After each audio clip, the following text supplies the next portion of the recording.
In this video we'll be covering basically COPD and asthma and some ABGs, and also we'll be doing some case studies. Okay, I think doing some cases is an important way of learning in depth actually the practical side of respiratory problems. All right, because when you have a patient, you're going to have mostly ABGs, okay, or spirometry data or investigations. Okay, so let's go ahead. COPD. So basically, what is COPD? COPD is basically a chronic inflammatory change of the airways. It is caused by usually inflammation, which changes our bronchi and bronchioles and results in an obstructive problem of breathing. Therefore, the lungs are obstructed because of an excess amount of mucus. Okay, we're going to see why in the pathophysiology. And we have usually two types of COPD, which include chronic bronchitis and emphysema. COPD usually tends to produce symptoms, okay, resulting in disability and an impaired quality of life. It may respond pharmacologically to certain medications, inhalers and corticosteroids, and usually the therapy might have limited impact on the obstruction itself, okay, because it depends on the amount of damage. So, chronic bronchitis. COPD, the first type of COPD is chronic bronchitis. Chronic bronchitis is a clinical definition, okay?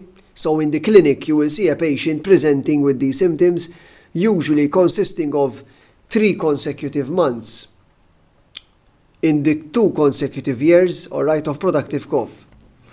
Emphysema is pathological, okay? It's a pathological definition characterized by a permanent enlargement of the air spaces distal to the terminal bronchioles, accompanied by the destruction of the walls without obvious fibrosis.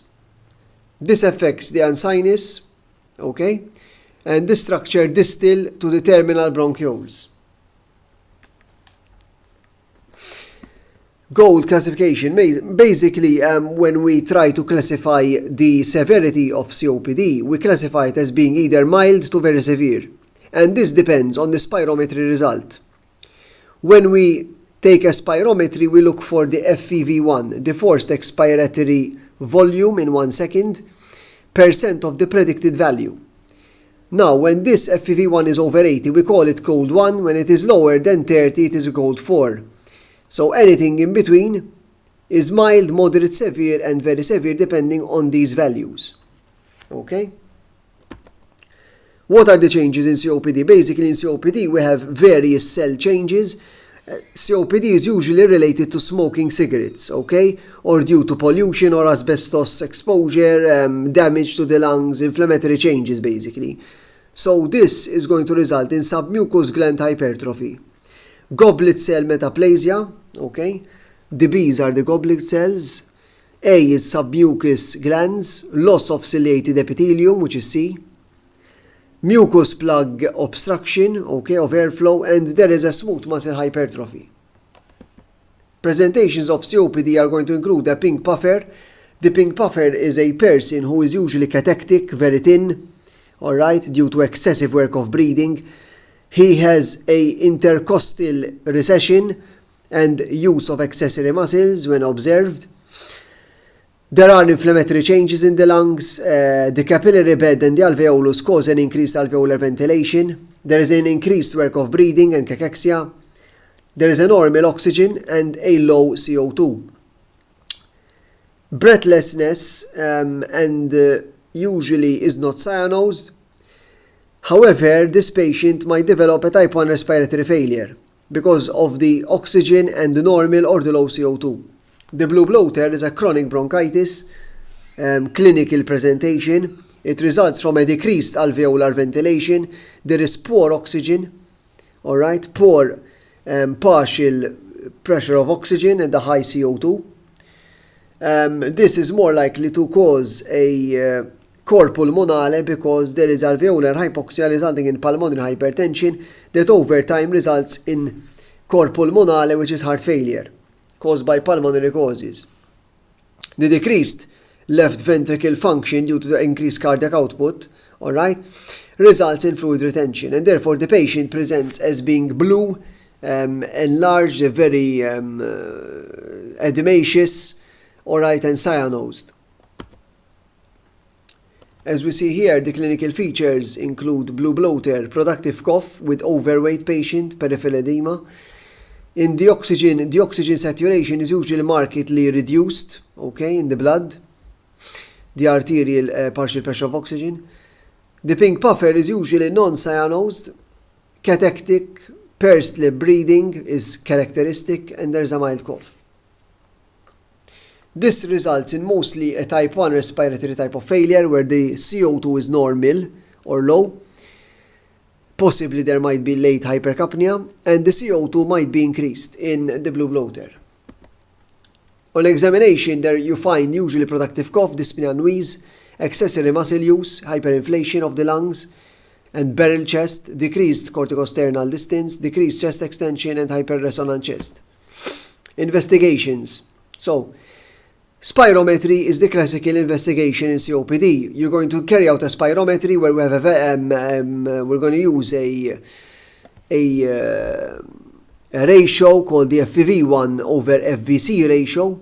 The normal range is 70, and below 70 is going to show an obstructive pattern, which can either be asthma or COPD. In this case, we are talking about COPD, and therefore the picture might indicate COPD. How are we going to confirm it? So first of all, we're going to look at the ratio, as we said before, in the spirometry report. If the ratio is as a 70, this is probably an obstructive picture, and next we're going to look at the FVC, the forced vital capacity, which can be normal or decreased because there's an obstructive problem. The total lung capacity in COPD can be increased because of the excessive amount of air, and the DLCO, which is the diffusion coefficient, usually is decreased, especially in emphysema because of the excessive mucus. Okay? Reversibility in the case of COPD, post-bronchodilator testing is usually low, and the less than 12% reversibility might indicate COPD. You're going to take other investigations are bloods, increased hematocrit, LSPO2, the blood oxygen saturations, a chest X-ray shows hyperinflation of the lungs and pneumothorax, possibly you might have a pneumothorax. The chest CT is done to rule out cancer, especially in smokers, and plan for surgery, and sputum sampling for microbiology and bronchoscopy. This is an example of a spirometry report. Over here we have a patient who is male and 56. We're going to first look at the ratio, which is this is the first thing we're going to look at. Okay? And this is the reference range, and this is the predicted value.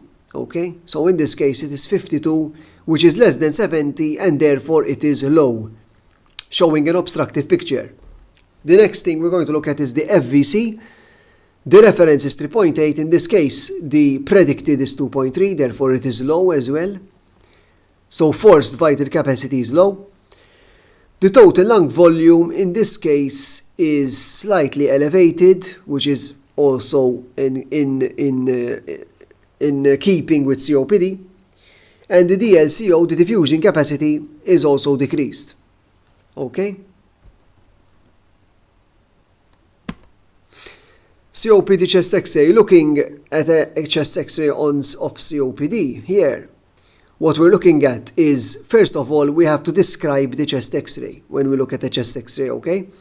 So what you're going to look for in the chest X-ray is whether there's asymmetry, whether there's the absence of any lung markings, the cardiothoracic ratio, whether this ratio is normal or enlarged or decreased, whether there's pulmonary hyperinflation. In this case, there is a pulmonary hyperinflation. Whether there's flattening of the diaphragm, in this case, the diaphragm is flat, and an increased costophrenic angle, which there is as well. The chest X-ray, in this case, shows hyperinflation. There is a flat hemidiaphragm. There are large central pulmonary arteries, okay? Sorry about that. These are large. Enlarged arteries may show engorgement, okay? And peripheral markings and bullae might be present as well.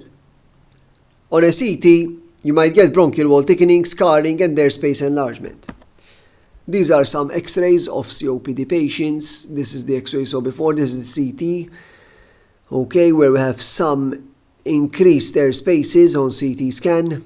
And this is the cause of the side effect of smoking, where we have changes in and destruction of the airways. So treatment of COPD basically is smoking cessation and nicotine replacement. You're going to give and offer pneumococcal vaccination, influenza vaccines with pulmonary hepatitis physiotherapy, supplement with vitamin D3, okay? Opt for a LABA, a long-acting beta agonist, a long-acting muscarinic antagonist, short-acting beta agonist, and short-acting muscarinic, all right, antagonist, like ipratropium bromide.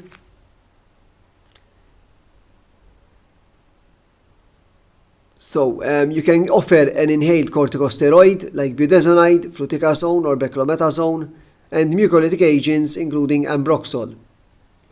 So the basic way of treating COPD, you start off with a short-acting beta-2 agonist, such as is salbutamol. Okay, salbutamol is a short-acting agent which has beta-2 agonist effect, resulting in dilatation of the bronchioles. Okay, short-acting muscarinic antagonists, SAMAs, alright, like ipratropium bromide may also be used. If the FEV1 is more than 50, you go on to long-acting beta agonist, like salmeterol. If it is, you can also opt to give long-acting muscarinic antagonists as well. If this doesn't work, you go on to giving a combination inhaled corticosteroid, okay?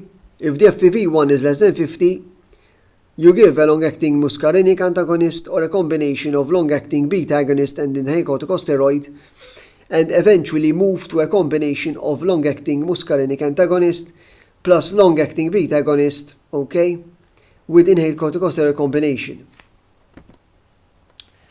What about oxygen therapy in COPD? So, giving oxygen in COPD is a delicate matter because COPD patients have a low hypoxic drive. They have a tendency, if you give them high volumes of oxygen saturation, they're going to not breathe anymore.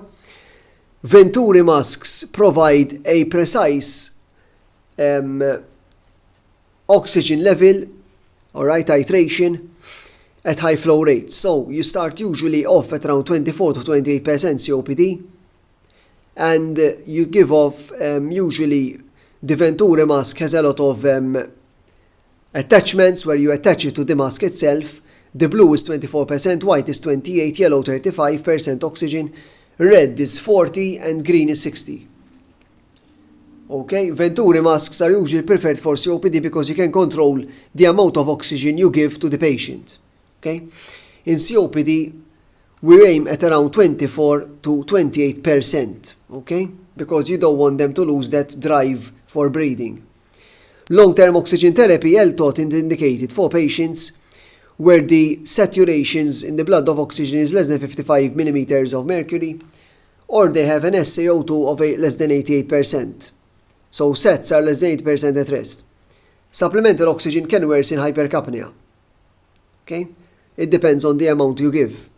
Target oxygen saturations are 90 to 93, oxygen between 55 to 60, or a saturation of 88% is evidence of pulmonary hypertension, alright? If there is evidence of pulmonary hypertension or congestive cardiac failure or polycythemia. So, supplemental oxygen is usually initiated, okay, when we have a poorly controlled patient, okay? When you do a stat, you find that the patient is still at less than 88%, and the blood on ABG is less than 55, okay, millimeters of mercury, which is around 8 kilopascals. Supplemental oxygen can worsen the hypercapnia, therefore, we're going to target it at around 90-93%. Okay? When we have a oxygen between 55 to 60, all right, or an SiO2 of 88%, okay, if there is evidence of pulmonary hypertension. Now, the next topic is asthma. Asthma is a chronic, all right, inflammatory, reversible airway obstruction, which can be reversed by giving a beta agonist, inhaled salbutamol, and it is also improved by inhaled corticosteroids. Factors which contribute to the narrowing in airways in asthma are usually the triggers, which result in mucosal swelling and inflammation, and increased mediators, resulting in mucus production. And you have precipitants such as cold air, exercise, and emotions. And allergens from, for example, your pets, dust mites, and pollen or fur. NSAIDs and beta blockers can worsen asthma attacks. Here we have a case of a 22-year-old female who comes to your clinic and complains of a dry, wheezy cough that is worse at night. This diurnal variation is characteristic of asthma. The signs on examination include tachypnea, audible wheeze, hyperinflated chest, hyperresonant percussion, reduced air entry, and widespread polyphonic wheeze. In this case, severe or life-threatening is the case is severe or life-threatening.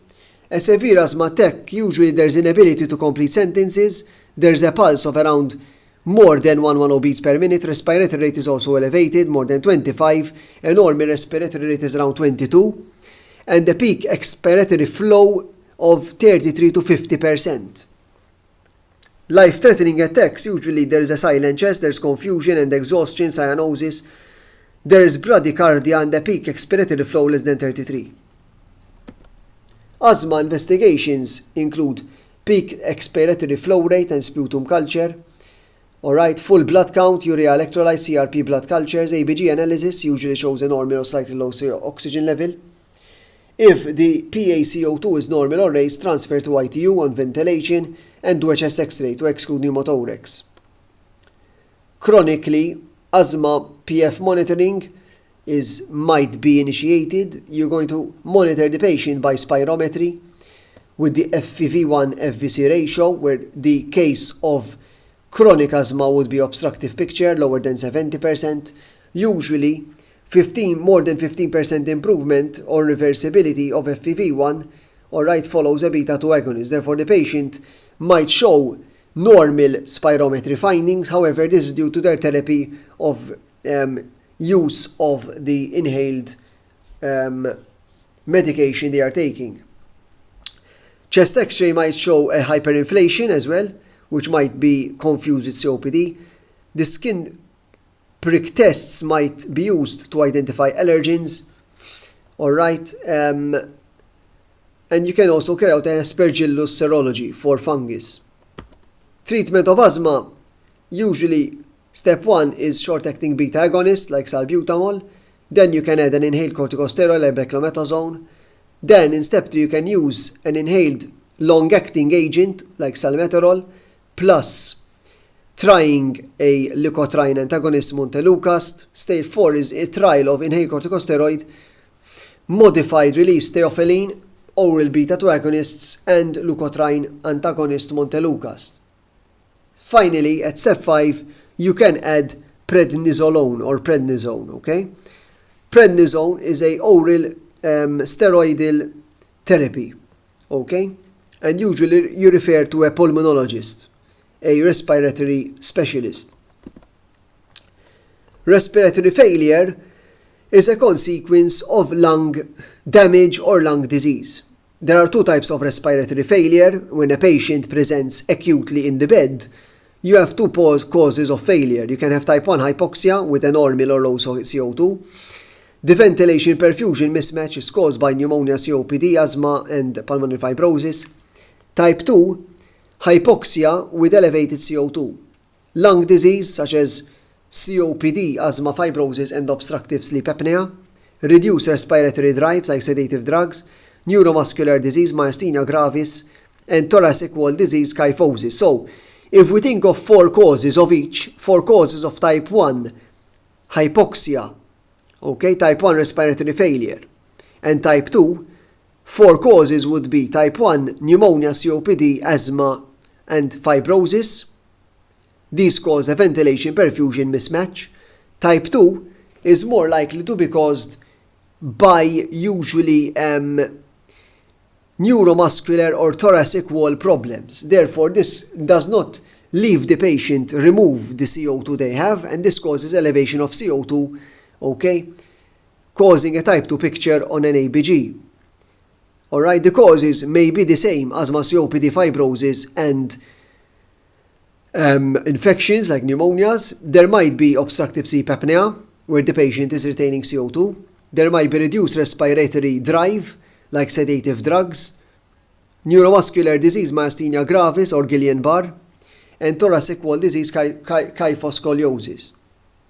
Hence, why there's this picture over here. This kyphoscoliosis makes it very difficult for the patient to breathe in and out. What are the clinical signs? The clinical features of respiratory failure: when there is failure, alright, you get hypoxia and hypercapnia, or with or without hypercapnia. So this can vary. How are you going to test it? By taking an ABG. After taking the ABG or a saturation, you're going to note that there is hypoxia, or there might be a normal or a high CO2. Dyspnea, restlessness and agitation, confusion, central cyanosis, long-standing hypoxia will result in polycythemia, pulmonary hypertension. And the pulmonary hypertension eventually, okay, can cause ecor pulmonale, heart failure due to pulmonary causes.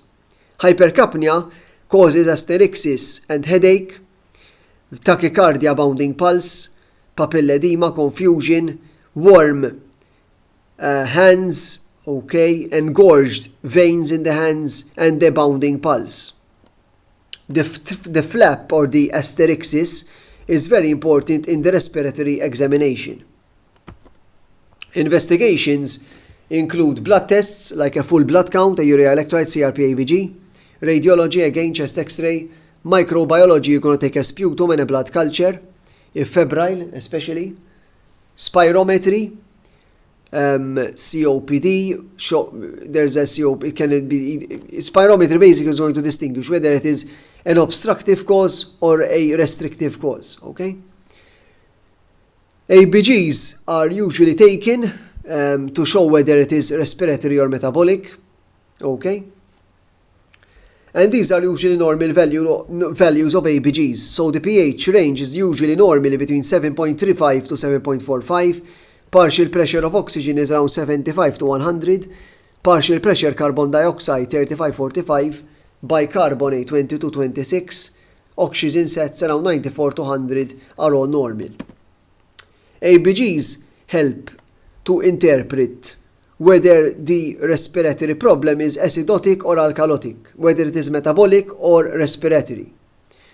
The first thing you're going to look at the pH. Is the pH acidotic, or is it alkalotic? Is it below or above the normal range? The CO2, alright, is another aspect we're going to look at next. Is the CO2 high or low? Does it fit with the pH? If yes, think it is a respiratory problem. If the bicarb is high or low, does it fit with the pH? Yes, it is metabolic. And 4, the P oxygen. This is normal given the FiO2, fraction of inspired oxygen. Is it normal or is it abnormal? Is there a compensation? So, in order to look for compensation, you're going to look for changes in the CO2 and bicarbonate, try to correct underlying imbalance. Calculate the anion gap. Helpful, the anion gap for working out etiology of metabolic acidosis. For example, this is an ABG case. You have a 54-year-old lady on the ward. She is seen 3 days post-cholecystectomy and has been complaining of shortness of breath. ABGs show a pH 7.49, okay, which is slightly elevated, slightly. There is an oxygen level 7.5, a bit low, hypoxia. CO2 3.9 is low, okay. The bicarb is normal on the low side, but still may be considered low, and the base excess is -1. This is usually type 1 respiratory failure. Why? Oxygen is low, okay? CO2 is also normalish to low, it's low, 3.9, okay? So this is type 1 respiratory failure. Issa, the accompanying alkalosis is a response, okay? It is not a major problem. It's the alkalosis here, this thing, the increase in the pH is not the main problem. It is a response to the hypoxia. And due to the patient blowing off CO2 excessively, okay, due to the high respiratory rate. The differentials may be a pulmonary embolism, pneumonia, asthma, pulmonary edema, pneumothorax, and severe atelectasis, collapse of the alveoli. ABG case 2, 64-year-old gentleman with history of COPD, presents with worsening shortness of breath and an increased sputum production. In this case, the pH is 7.21, therefore it is low, it is acidotic. The oxygen is also low, hypoxic. CO2 in this case is elevated. So if we look at it in the interpretation way, we're going to say that the pH is low while CO2 is high. This might be a respiratory problem. The bicarbonate is also slightly increased. This is type 2 respiratory failure because you have hypoxia and hypercapnia, okay, an elevated level of CO2 whilst the oxygen level is low. Note that the bicarb is raised because the patient's abnormal pH, okay. So despite the patient's pH is acidotic, bicarb is raised. This might be a compensatory mechanism. Okay? With the above history in the chronic, the history we said that there is a history of COPD. Okay? So this is a chronic condition. Okay? It would indicate that the patient normally retains CO2. So there is a patient is normally retaining his CO2. Okay? Because the CO2 is high. And has chronically raised bicarbonate because of the excessive CO2. The drop in the pH represents the normal mechanisms compensating because of the system becoming overwhelmed. Okay? Again, this relates to a type 2 respiratory failure. Treatment would be oxygen administration, alright? And oxygen administration, again, is complicated because of the COPD. 100% oxygen makes subjects of COPD patients retain CO2, decreasing their respiratory drive and worsening their hypoxia. COPD, you should aim for stats of 88 to 92. The target is associated with a decreased mortality. And you can start off by giving a Venturi mask.